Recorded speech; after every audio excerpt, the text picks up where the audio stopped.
ચાલો વિદ્યાર્થી મિત્રો, આપણે ગઈકાલે જે હાઇડ્રોજન બંધ સુધી લેક્ચર આપણે પૂરો કરેલો હતો ગયા લેક્ચરમાં. હવે આપણે આયનીય ઘનની ચર્ચા કરીએ. તો આયનીય ઘન કેવો હશે?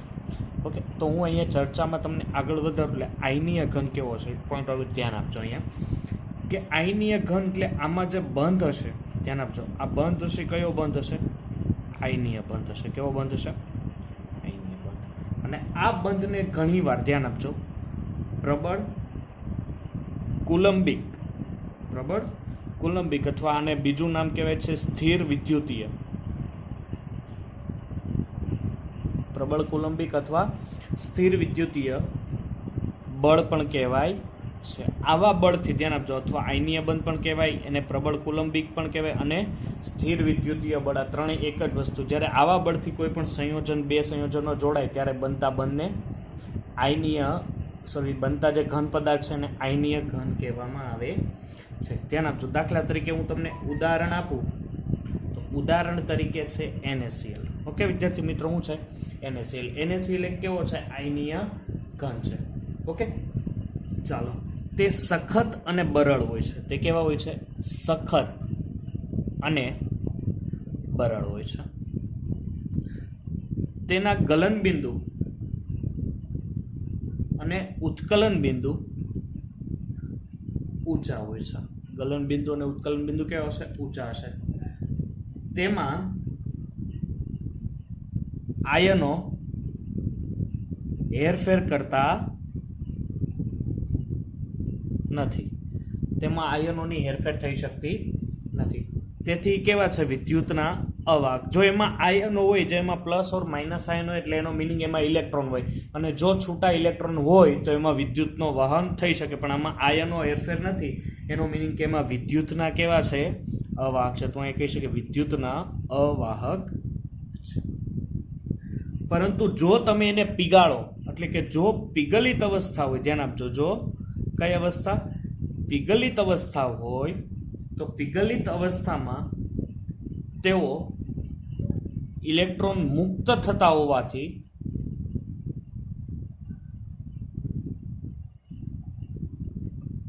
તે વિદ્યુતનું વહન કરે.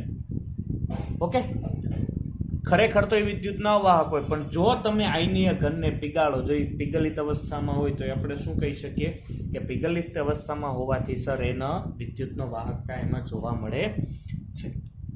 ચાલો, ત્યારબાદનો આપણી પાસે જે ટોપિક છે એ છે ધાત્વિક ઘન. કેવો ઘન છે વિદ્યાર્થી મિત્રો? ધાત્વિક ઘન. ચાલો, ધાત્વિક ઘન વિશે આપણે થોડી ચર્ચા કરીએ. હવે ધાત્વિક ઘનની આપણે જો ચર્ચા કરીએ એટલે પહેલી વસ્તુ હું તમને એક સિમ્પલ પોઈન્ટ આઉટ સમજાવું છું કે દાખલા તરીકે તમારી પાસે કોઈ આ રીતનો એક તત્વ છે. ઓકે, આ તત્વ છે, એમાં મધ્ય ભાગમાં છે પ્રોટોનની સંખ્યા હોય. આપણે આ સોડિયમ લીધો છે. શું લીધો છે અત્યારે? સોડિયમ. એટલે સોડિયમમાં કુલ કક્ષાની સંખ્યા કેટલી હોય છે? 3 હોય છે. ઓકે, સોડિયમનો પરમાણુ ક્રમાંક કેટલો હોય? 11 સોડિયમ હોય, એટલે આ રીતના હોય એને લખી શકું. ઇલેક્ટ્રોનની ગોઠવણી કરો તો પહેલા અહીંયા ગોઠવાય 2 ઇલેક્ટ્રોન. ઓકે, ત્યારબાદ અહીંયા ગોઠવાશે 1 2 3 4 5 6 7 અને 8. કુલ 8 ઇલેક્ટ્રોન ગોઠવાઈ ગયા. એટલે કેટલા થયા? 10. અને લાસ્ટ એક બાહ્યતમ કક્ષામાં 1 ઇલેક્ટ્રોન બતાવ્યો છે. હવે ધ્યાન આપજો, જે અંદરનો ભાગ તમને દેખાય ને, આટલો ભાગ, જેમાં હવે ઇલેક્ટ્રોન જઈ શકે એમ નથી, કારણ કે સંપૂર્ણ કેવા છે? ભરાઈ ગયા છે. 2 8 તમને આઈડિયા હશે. ઓકે, તો આવી રીતના જે ઇલેક્ટ્રોન ભરાઈ ગયેલા હોય આને કહેવાય પરમાણુ કર્નલ. ઓકે, શું કહેવાશે વિદ્યાર્થી મિત્રો? એને પરમાણુ કર્નલ. અને અહીંયા જે તમને આ બારનો એકલો સિંગલ ઇલેક્ટ્રોન અથવા સંયોજકતા કક્ષાનો ઇલેક્ટ્રોન દેખાય છે તેને કહેવાય છે વિસ્થાનીકૃત. ધ્યાન આપજો, કયો? વિસ્થાનીકૃત ઇલેક્ટ્રોન કહેવાય છે, અથવા ઘણીવાર આને સંયોજકતા ઇલેક્ટ્રોન પણ કહેવાય છે. તો વિદ્યાર્થી મિત્રો, અંદર જે ભરાયેલા ઇલેક્ટ્રોન હોય એ જે હોય એ આખી એને ભાગને શું કહેવાય? પરમાણુ કર્નલ. અને બાહ્યતમ કક્ષામાં રહેલા ઇલેક્ટ્રોનને શું કહેવાશે? વિસ્થાનીકૃત ઇલેક્ટ્રોન. આટલું પહેલા મગજમાં યાદ રાખજો. હું દાખલા તરીકે તમને એક ઉદાહરણ આપું. દાખલા તરીકે તમારી પાસે Fe છે, તો Feમાં એમ પૂછું કે પરમાણુ કર્નલમાં કેટલા ઇલેક્ટ્રોન હશે? શું પૂછું? પરમાણુ કર્નલમાં કેટલા ઇલેક્ટ્રોન હોય? તો એની બાહ્યતમ કક્ષાના ઇલેક્ટ્રોન સિવાયના જે પણ ઇલેક્ટ્રોનો છે એ ક્યાં હશે? એની પરમાણુ કર્ણમાં. એટલે Fe નો પરમાણુ ક્રમાંક 26 હોય. તમે તમારા આધારે લખી શકો કે આર્ગોન 18 3D, ધ્યાન આપજો, 3D 6 4s2. હવે તમે આધારે કહી શકો કે પરમાણુ કર્નલમાં કેટલા હશે અને વિસ્થાનીકૃત ઇલેક્ટ્રોન કેટલા હશે. ઓકે, ચાલો આટલો તમને પોઈન્ટ આઉટ ખબર પડી ગઈ. એટલે હવે ધાત્વિક ઘન તરફ આપણે આગળ વધીએ તો ધાત્વિક ઘન તમને આઈડિયા આવશે. ચાલો હવે આપણે ચર્ચાને થોડોક વેગ આપીએ કે દાખલા તરીકે હું તમને એક માહિતી આપું છું અહીંયા કે આ ધન આયનો છે અહીંયા આપણી પાસે હાજરમાં.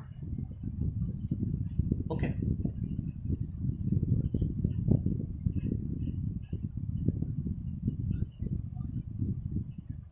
ચાલો, અને એ જ પ્રમાણે હવે આપણે અહીંયા ઋણ આયનો લઈશું.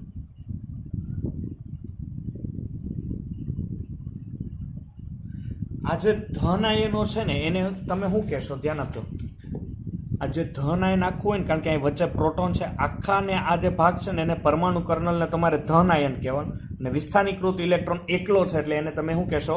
માઇનસ કહેશો. એટલે તમે એમ કહી શકો એક આખો ઇલેક્ટ્રોનનો સમુદ્ર છે, એવું કહી શકો તમે એક શબ્દ, કે આમાં ઇલેક્ટ્રોન એક સાથે જોડાયેલા છે. બરોબર છે, બધા જ ઇલેક્ટ્રોન છે એ એક સાથે અહીંયા હાજર છે. એટલે હું એમ કહી શકું કે આ જે છે ને, જે તમને રેડ દેખાય છે એ છે પરમાણુ કર્નલ. શું છે? પરમાણુ કર્નલ. અને આ બ્લુસ જે તમને ભાગ દેખાય છે, બ્લુઇસ, એ છે, ધ્યાન આપજો, વિસ્થાનીકૃત ઇલેક્ટ્રોન. શું છે વિદ્યાર્થી મિત્રો? વિસ્થાનીકૃત ઇલેક્ટ્રોન છે. જ્યારે આ વિસ્થાનીકૃત ઇલેક્ટ્રોન કોઈ પરમાણુ કર્નલ ઉપર આવી રીતના એટેકિંગ કરતો હોય, ઓકે, તો પરમાણુ કર્નલ સાથે જે એટેકિંગ કરે છે અને એની સાથે જ્યારે બંધ બને, એટલે પરમાણુ કર્નલ પ્લસ વિસ્થાનીકૃત ઇલેક્ટ્રોન જ્યારે જોડાય ત્યારે બનતા બંધને ધાત્વિક બંધ કહેવાય છે. કેવો બંધ કહેવાય વિદ્યાર્થી મિત્રો? ધાત્વિક બંધ કહેવાય છે. અને આને જ કારણે જે બંધથી સંયોજન બને છે એને ધાત્વીય ઘન પદાર્થ કહેવાય છે. શું કહેવાય છે? ધાત્વીય ઘન પદાર્થ. એટલે હું એમ કહી શકું કે પરમાણુ કર્નલ પ્લસ વિસ્થાનીકૃત ઇલેક્ટ્રોન, ધ્યાન આપજો, પરમાણુ કર્નલ પ્લસ વિસ્થાનીકૃત ઇલેક્ટ્રોન વચ્ચે આકર્ષણ બળને કારણે, ધ્યાન આપજો, કયા બળ? આકર્ષણ બળને કારણે, આકર્ષણ બળને ધાત્વિક બંધ કહેવાય છે. કયો બંધ કહેવાય છે વિદ્યાર્થી મિત્રો? ધાત્વિક બંધ કહેવાય છે. ધ્યાન આપજો, ધાત્વિક બંધના ગલન બિંદુ અને ઉત્કલન બિંદુ ખૂબ જ ઊંચા હોય છે. ત્યારબાદ તે સખત, ટીપાવ અને તન્ય છે. કેવા છે? સખત છે, ટીપાવ છે અને તન્ય છે. તમે એને ઘન અવસ્થામાં લ્યો કે પીગલિત અવસ્થામાં લ્યો, ધ્યાન આપજો, ધાતુને તમે ઘન અવસ્થામાં લ્યો કે પીગલિત અવસ્થામાં લ્યો, તે વાહક તરીકે વર્તે છે. તે વાહક તરીકે વર્તે. તમે ઘન લ્યો કે પીગલિત લ્યો. આપણે એમના કીધું હતું આયનીયમાં, કે આયનીયમાં તમે એમ કહી શકો કે સર જો ઘન પદાર્થ હોય તો વહન ન થાય, પણ તમે જો એને પીગાળો, જો એને પીગલિત અવસ્થામાં લઈ જાઓ તો આરામથી એનું શું થઈ શકે છે? વિદ્યુતનું વહન થઈ શકે છે. ઉદાહરણ તરીકે હું તમને અહીંયા આપી દઉં એક્ઝામ્પલ્સ, કે Fe છે, કોપર છે, કેલ્શિયમ છે, મેગ્નેશિયમ છે, સિલ્વર છે, ગોલ્ડ છે, આ બધી ધાતુઓ તરીકે વર્તે છે. ચાલો, આપણી પાસે લાસ્ટ જે પોઈન્ટ છે આ ઘન પદાર્થની જે મેં તમને વાત કરી હતી એમાંથી છે સહસંયોજક ઘન, અથવા ઘણીવાર આને, ધ્યાન આપજો, ઘણીવાર આને જાળીદાર ઘન પણ પદાર્થ કહેવાય છે. કેવો પદાર્થ કહેવાય છે? આને જાળીદાર ઘન છે. હવે ધ્યાન આપજો, સહસંયોજક બંધ કોને કહેવાય? પહેલી વસ્તુ હું તમને પોઈન્ટ આઉટ કરું છું કે સહસંયોજક બંધ એટલે શું. તો પેલું વિદ્યાર્થી મિત્રો યાદ રાખજો, સહસંયોજક બંધ એટલે કે ઇલેક્ટ્રોનની, જો ઇલેક્ટ્રોનની આપલે હોય તો આયનીય બંધ બને. અહીંયા શું છે? ઇલેક્ટ્રોનની ભાગીદારી. શું છે? ઇલેક્ટ્રોનની ભાગીદારી. જ્યારે ઇલેક્ટ્રોનની ભાગીદારી કરવામાં આવે ત્યારે બનતા બંધને સહસંયોજક બંધ કહેવાય છે. એવો બંધ કહેવાય છે વિદ્યાર્થી મિત્રો? સહસંયોજક બંધ તમે એને કહી શકો છો. ઓકે, હવે અહીંયા શું હશે ખબર? સહસંયોજક બંધમાં અહીંયા ચર્ચાનો વિષય કે અહીંયા બૃહદ અણુ, એક શબ્દ આવે છે બૃહદ અણુ. બૃહદ એટલે શું થશે? ઇંગ્લિશમાં એને કહેવાય જાયન્ટ. જાયન્ટ અને જાયન્ટ એટલે આપણે આપણી ભાષામાં કહીએ તો મોટું, બરોબર છે? આપણે એમ કહીએ ને કોઈ જાયન્ટ મેન છે, મોટો માણસ છે, તો જાયન્ટ એટલે બૃહદનું એટલે આપણે એમ કહી શકીએ ખૂબ વધુ પ્રમાણમાં સહસંયોજક બંધ ધરાવતા હોય. ખૂબ જ વધુ પ્રમાણમાં સહસંયોજક બંધ ધરાવતા એટલે કે ખૂબ જ મોટો અણુ હશે. કેવો હશે? એકદમ ખૂબ જ મોટો અને વિશાળ એક અણુ હશે. તો એવા આપણે જે બંધ બનાવે એને સહસંયોજક બંધ અથવા જાળીદાર બંધનું આપણે નામ આપીએ છીએ. એમાંથી ઉદાહરણ છે બે છે. એક છે, ધ્યાન આપજો, એક ઉદાહરણ છે એ છે ડાયમંડ એટલે કે હીરો, નોટ સલમાન ખાન. પછી ત્યારબાદ છે ગ્રેફાઇટ.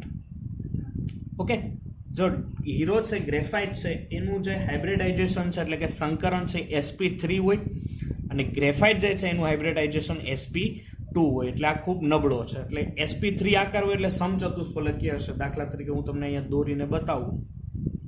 આ રીતનો સમચતુષ્ફલકીય આકાર હશે. પછી એ પાછો નીચે આખી એક રચના બીજી તમને જોવા મળતી હશે. ત્યારબાદ અહીંથી તમે આ રીતના કરશો એટલે આ બીજી રચના અહીંયા જોવા મળશે. તમને આ રીતના ત્રીજી રચના જોવા મળશે. એટલે એકદમ આખી એક જાળીદાર રચના બનાવે. બરોબર છે? આ રીતના આ જાળીદાર રચના છે.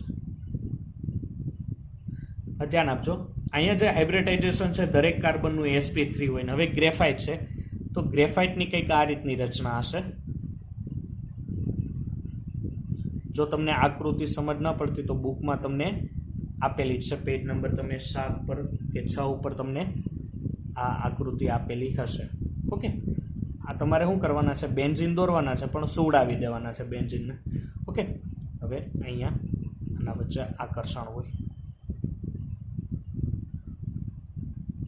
ઓકે, હવે અહીંયા જે હાઇબ્રિડાઇઝેશન છે sp2 સંકરણમાં છે. કેવું છે? sp2 ને અહીંયા કેવું છે? sp3 છે. અને એને કારણે ગ્રેફાઇટ છે એ નબળો છે. ગ્રેફાઇટ જે તમે પેન્સિલમાં તમને જોવા મળે છે કાળો પદાર્થ ગ્રેફાઇટ છે. નબળો શું કામ છે? કે અહીંયા વીક ફોર્સ લાગે છે. શું લાગે છે? Week force. વીક ફોર્સ એટલે નબળું બળ. હવે અહીંયા બે વચ્ચે અંતર તમે જુઓ વધારે છે ને અહીંયા જુઓ તો બે વચ્ચે અંતર, અહીંયા બે વચ્ચેનું અંતર ખૂબ જ ઓછું છે, ભેગા ભેગા છે. એટલે કે અહીંયા અણુઓ પાસ પાસે છે અને અણુઓ પાસ પાસે છે તો એને તોડવા તમારે અઘરા પડે. અહીંયા અણુઓ કેવા છે? દૂર દૂર. એને આ બે જે લેયર છે એની વચ્ચે જગ્યા ખાસી એવી છે, જ્યારે અહીંયા કોઈ એટલી બધી જગ્યા છે ને. એટલે એ લેયરને તમે આરામથી આસાનીથી તમે એ લેયર તોડી શકો છો. ઓકે, તો આ રીતના ઘન પદાર્થના જે ભાગ હતા એની આપણે હવે ચર્ચા કરી.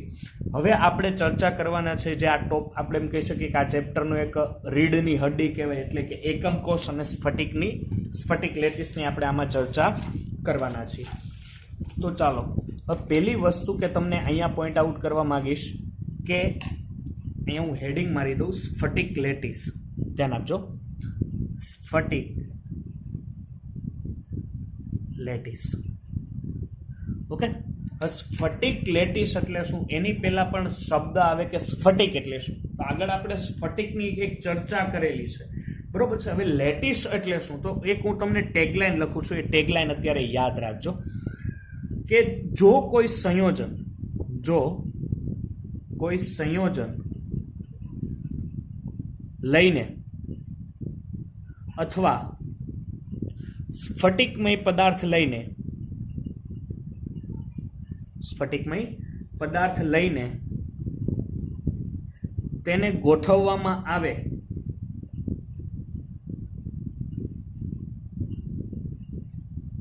તો તેમાં રહેલો દરેક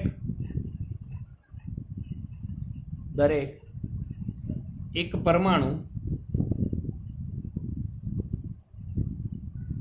ની ગોઠવણીથી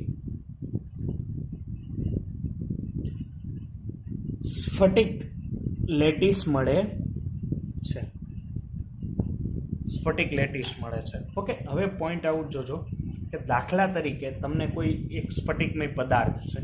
એ સ્ફટિકમય પદાર્થ તમે લ્યો છો. આ સ્ફટિકમય પદાર્થને શું કરવાનું છે કે તમારે અહીંયા વ્યવસ્થિત અહીંયા ગોઠવવાનું છે. દાખલા તરીકે મારી પાસે અહીં પ્રથમ સ્ફટિકમય છે પદાર્થ, એનો એક બિંદુ લીધું. હવે હું અહીંયા સેકન્ડ લઉં. એને અવકાશમાં ગોઠવવાનું છે. ધ્યાન આપજો, અવકાશમાં. સ્ફટિકમય પદાર્થના પરમાણુને અવકાશમાં વ્યવસ્થિત આ રીતના તમે ગોઠવણી આપી શકો છો. ઓકે, ચાલો હવે હું અહીંયા નીચે એક મૂકી દઉં, એક અહીંયા ભાગમાં વ્યવસ્થિત આપણે અવકાશમાં એને ગોઠવણી, કારણ કે સ્ફટિકમય પદાર્થ છે એટલે આ રીતના વ્યવસ્થિત ગોઠવાયેલો હશે. ઓકે, આ રીતના તમારે એને ગોઠવાનું છે. ધ્યાન આપજો, અહીંયા આ બે વચ્ચેનું જે તમને અંતર દેખાય છે ને, આ અંતર બધામાં કેવું હોવું જોઈએ?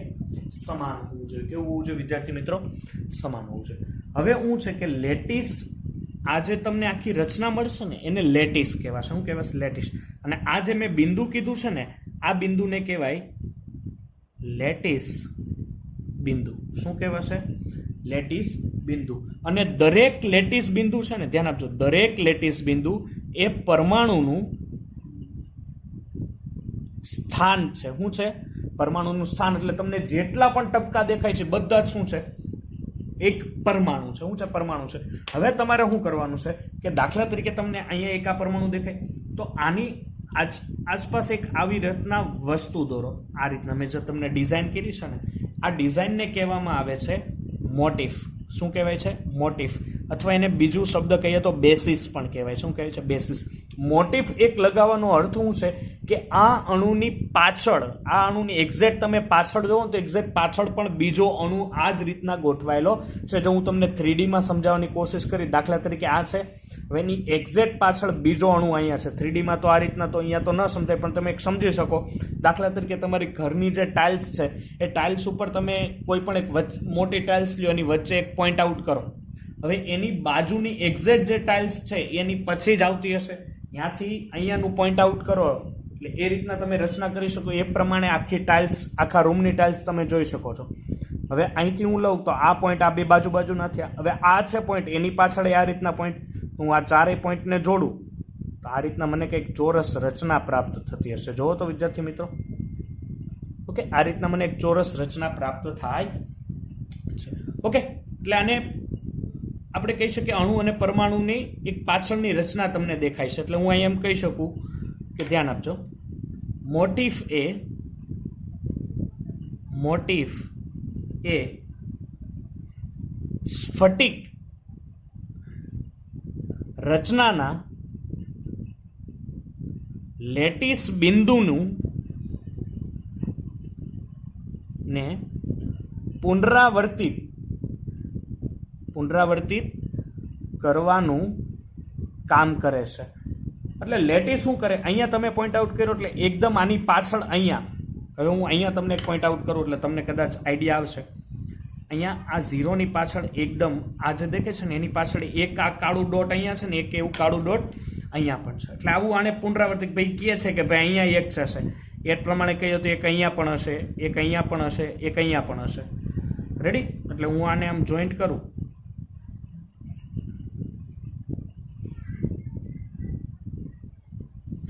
તો આ ભાઈ કે છે તો એક અહીંયા પણ હશે, તો એક અહીંયા પણ હશે, એક અહીંયા પણ હશે, અને એક અહીંયા જે મેં કીધું એ પ્રમાણે હશે. આ ભાઈ કે છે અહીંયા છે, અહીંયા છે, અહીંયા છે, અહીંયા છે, બધાને જોડો તમે એટલે આખું એક તમને સ્ફટિક રચના દેખાય છે. અત્યારે તો વ્યવસ્થિત નહીં દેખાય, હું તમને અહીંયા વ્યવસ્થિત દોરીશ એટલે તમે એક સમજી શકો છો કે આ અણુ છે. અહીંયા તમે મોટિફ મૂકો છો, મોટિફ મૂકો એટલે આવી રચના, બીજી કોઈ એમાં હાર્ડ એની થિયરી નથી. ફક્ત તમારે અહીંયા મૂકવાનું છે કે પાછળ એક આના જેવો અણુ છે એવી તમને એ આગાહી કરે છે, કે રચના જેવી તમને એ આગાહી કરે છે. એટલે આપણે હું કહી શકીએ કે સપાટી સિવાય સમગ્ર સ્ફટિકમાં પ્રત્યેક મોટિફને પર્યાવરણ એક સમાન હોય છે. ઓકે, અલગ એની જુદી જુદી જે લાક્ષણિકતાઓ છે એ લાક્ષણિકતાઓની ખાસ તમે ચર્ચા ઉપર ધ્યાન આપજો. જે લાક્ષણિકતાઓ છે એની લાક્ષણિકતા શું છે કે પહેલો પોઈન્ટ છે કે લેટિસના પ્રત્યેક બિંદુને લેટિસ સ્થાન કહેવાય. લેટિસના પ્રત્યેક બિંદુને ધ્યાન આપજો, લેટિસ જેટલા પણ લેટિસ બિંદુ દેખાય ને એને જ શું કહેવાય? એનું લેટિસ સ્થાન.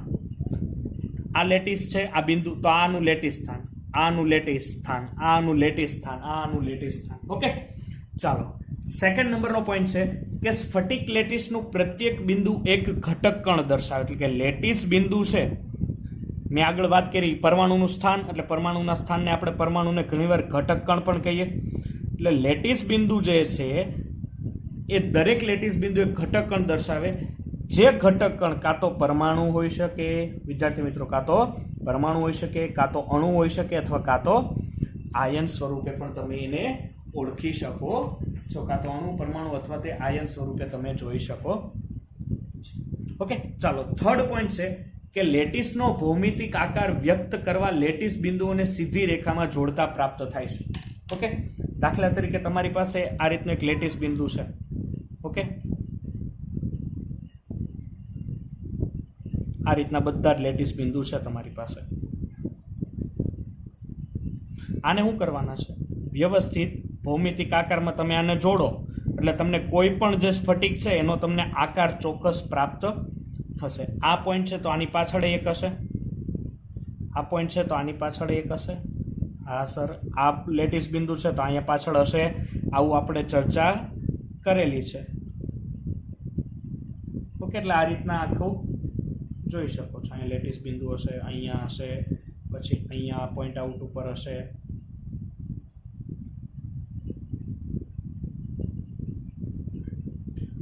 આ રીતના રચના તમે આખી એક ચોકઠા પ્રમાણે જોઈ શકો છો. ઓકે, તો ચાલો હવે આપણે આ રચના કરેલી છે. હવે એક મહત્વની બાબત છે એ જે હું તમને અહીંયા કહેવા જઈ રહ્યો છું. એટલે હવે એક આખા રચના જે આપણે એની કરવાની છે એ રચના કંઈક આ રીતની છે. હું અહીંયા પોઈન્ટ આઉટ કરું છું અને ખાસ સમજો વિદ્યાર્થી મિત્રો. અને હવે જે તમે આ વિડીયો લેક્ચર અત્યારે ખાસ તમે જોઈ રહ્યા છો, તો આ વિડીયો લેક્ચર્સ તમારે જે રૂમમાં તમે બેઠા બેઠા જોવો છો એની સાથે સાથે પણ આપણે ચર્ચા કરવાની છે. એટલે પહેલાં એક પ્રમાણે આ હું તમને ચોખ્ખું દોરી દીધું છે. ઓકે, હવે અહીંયા હું ધ્યાન આપજો, હું તમને એકમ કોષની ચર્ચા કરું છું. એટલે એ પહેલાં એકમ કોષ કોને કહેવાય એની ચર્ચા હું તમને માહિતી આપું છું.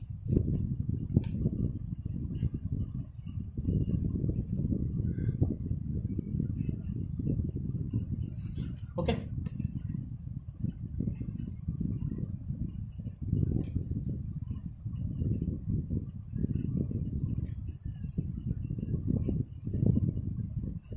તો ચાલો વિદ્યાર્થી મિત્રો, તમને એક આ ચોરસ ભાગ દેખાતો હશે. એટલે તમારે શું વિચારવાનું છે કે આ તમારો રૂમ છે. શું છે? રૂમ છે. હવે રૂમને પહેલા આ બે ભાગમાં ડિવાઈડ પાડી દો. આ બે ભાગમાં તમે ડિવાઈડ પાડી દીધા એને. તો રૂમના તમારા કેટલા ભાગ થઈ ગયા? સર અત્યારે રૂમના કેટલા ભાગ થઈ ગયા? સર રૂમના અત્યારે બે ભાગ થઈ ગયા. કેટલા થઈ ગયા? બે. હવે તમે જ્યાં બેઠા છો એટલે સીધા દિશામાં હવે એને આ રીતના ક્રોસ તમે બે ભાગ પાડો. ઓકે, આ રીતના ક્રોસ તમે બે ભાગ પાડી શકો છો એના. ચાલો હવે વિદ્યાર્થી મિત્રો, રૂમના કેટલા ભાગ પડ્યા? સર રૂમના અમે એમ કહી શકીએ 4 ભાગ પડ્યા. કેટલા ભાગ પડ્યા વિદ્યાર્થી મિત્રો? 4. હવે શું કરવાનું છે કે તમારે એને હવે વચ્ચેથી ફાડવાનો છે રૂમને. એટલે ખરેખર ફાડતા નહીં, આ તો ખાલી આપણે થિયરિકલ સમજીએ છીએ એટલે. ચાલો, બાકી પછી એમ કે તો સરે એમ કીધું છે વચ્ચેથી તોડી નાખો રૂમને. આ રીતના થયું. ચાલો વિદ્યાર્થી મિત્રો, હવે જુઓ તો રૂમના કેટલા ભાગ પડ્યા? સર રૂમના હવે ખરેખર જો હું અહીંયા તમને સાઈડમાંથી ગણાવું ને તો 1, આ 2, આ 3 અને આ 4. આ 4 આ બાજુ અને 4 આ બાજુ. આ 5, આ 6, આ નીચે 7 અને આ બાજુનો એક 8. અહીંયા વચ્ચેથી હું તમને એક લાઈન દોરી આપું એટલે તમને વધારે આઈડિયા આવશે. ચાલો કુલ જુઓ તો 8 ભાગમાં વિભાજિત થઈ ગયા. કેટલા ભાગમાં? 8. એટલે ફર્સ્ટ, સેકન્ડ, થર્ડ, 4 એ પ્રમાણે 5, 6, 7, 8 આ કુલ 4 ભાગમાં છે. આ આખી જે રચના છે આખાને કહેવાય છે સ્ફટિક. શું કહેવાય છે વિદ્યાર્થી મિત્રો? સ્ફટિક. તો એક સ્ફટિક હોય, ધ્યાન આપજો, એક સ્ફટિક હોય એમાં કુલ 8 એકમ કોષ હોય. કેટલા એકમ કોષ હોય? 8 એકમ કોષ હોય છે. તમને દેખાય છે? ઓકે, તમે આ એક સ્ફટિકની જે ચર્ચા કરતા હો, આ આખો એક સ્ફટિક હોય. આ આખા એક સ્ફટિકમાં એક એકમ કોષ આવી જ એક આખું બીજું ચોસલું બને. એટલે અહીંથી હું આ બીજા નંબરના ને જો હું અહીંયા લઉં ને તો બીજા નંબરનો જે ભાગ છે એ કંઈક આ રીતનો છે.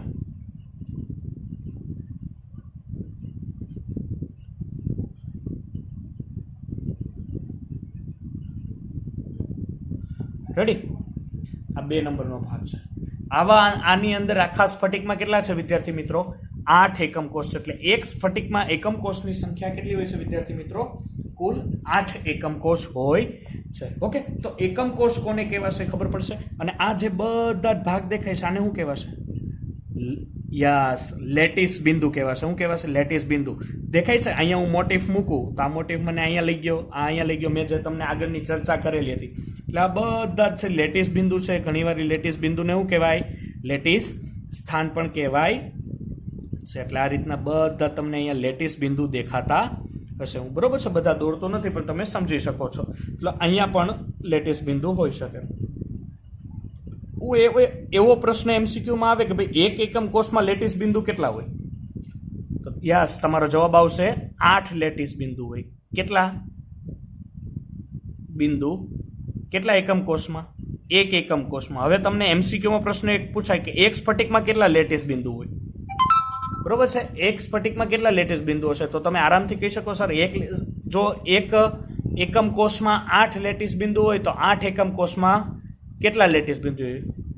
88, 64 લેટિસ બિંદુ હશે.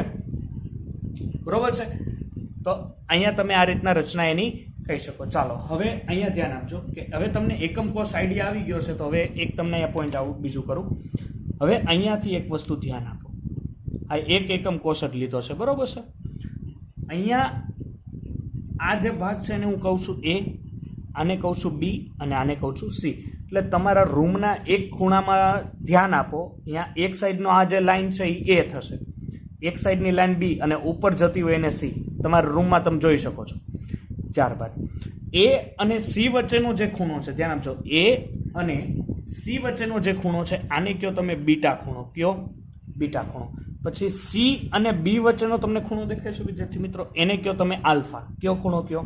આલ્ફા. અને A અને B વચ્ચેનો જે ખૂણો છે એને તમે કયો ગેમા ખૂણો. કયો ખૂણો? ગેમા ખૂણો. ઓકે, આ A છે, આ B છે અને આ C છે. અહીંયા બીટા, આલ્ફા અને ગેમા. હવે ધ્યાન આપજો, એક તમને ટ્રીક આપું છું આને યાદ રાખવા. તો એક વસ્તુ અહીંયા યાદ રાખી લીધું. આ યાદ રાખવા માટે ટ્રીક જ છે. A એટલે આ આલ્ફા બીટા ગેમાથી શું આવે? એના જેવું થાય સર. આલ્ફા, A આલ્ફા અને A એટલે એના જેવું પ્રોનાઉન્સિએશન કરીએ એટલે સેમ થાય છે. એટલે હું કહી શકું આલ્ફા. તો B એટલે બીટા. હવે C એટલે ગેમા તો ન થાય પણ વૈધું છે એટલે આપણે એને ગેમા કહી શકીએ. ખરેખર જો ધ્યાન આપજો ચોપડીમાં કાંઈ એવું આપ્યું નથી પણ હું તમને યાદ રાખવા એટલે A alpha, B beta, C gamma. Okay, તો હવે તમને પ્રશ્ન પૂછાય કે A અને B વચ્ચે ખૂણો કયો છે? ધ્યાન આપજો, A B C તમને દોરતા. A અને B વચ્ચે કયો ખૂણો છે? તો A એટલે આલ્ફા થાય, B એટલે બીટા થાય. આમાં હું નથી વિદ્યાર્થી મિત્રો? C નથી એટલે આમાં ગેમા. એટલે A અને B વચ્ચે ગેમા ખૂણો થતો હશે. થાય છે? ચાલો, એમ પ્રશ્ન પૂછે કે B અને C વચ્ચે કયો ખૂણો? તો બીટા આવી ગયું અને ગેમા આવી ગયું. કોણ નથી? A એટલે શું થાય? આલ્ફા. તો C અને B વચ્ચે આલ્ફા હશે. ઓકે, ત્યારબાદ આપણે વિદ્યાર્થી મિત્રો હવે પછી લઈએ તો A અને C વચ્ચે કયો ખૂણો હશે? સર આલ્ફા પણ છે અને ગેમા પણ છે. કોણ નથી? બીટા. તો A અને C વચ્ચે બીટા ખૂણો હોવો જોઈએ, જે ખરેખર આપણે થિયરી પ્રમાણે અહીંયા હાજર છે. ઓકે, એટલે આ રીતના તમે આની ચર્ચા કરી શકો છો. ઓકે, હવે ધ્યાન આપજો, આની જે આગળની હવે ચર્ચા છે આપણે હવે આગલા લેક્ચરમાં જોશું. એટલે આપણે આગલા લેક્ચરમાં આના વિશે થોડીક વધારે માહિતી. પણ એકમ કોષ કોને કહેવાશે એ તમને કદાચ અહીંયા આઈડિયા આવી ગયો હશે કે એકમ કોષ એટલે એક સ્ફટિકમાં કુલ કેટલા એકમ કોષની સંખ્યા હોય છે?